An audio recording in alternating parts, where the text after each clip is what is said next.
Xotiningami? Qayerdan bildingiz? Ha, xotinim sara kasal bo'lib qolgan.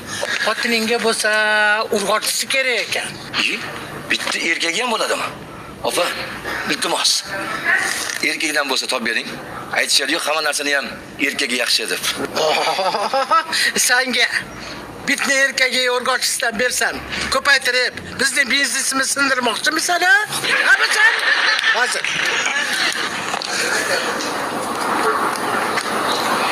Alo. Sito? Nagizmishim o? Bachalar nagizmi? Opa, iltimos.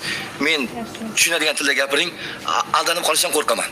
Iloj bo'lsa o'zbekcha gapiring. Men tushunay shu gaplaringizni. Mal deymanmi? Olur ya, ne yapacak? Alo, Ko'rdingizmi? Sitora. Ha, bizga 3 ta bit kerak.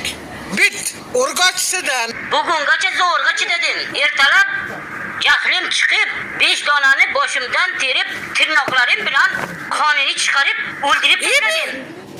Sito, jinnimisan? Nega o'ldirasan megachin? Ha, bu bitlarni tomirida seni qoning oqyapti-ku. Nega o'ldirasan? Siz o'ldiribdi. Shuncha pul o'lib ketdi-ya.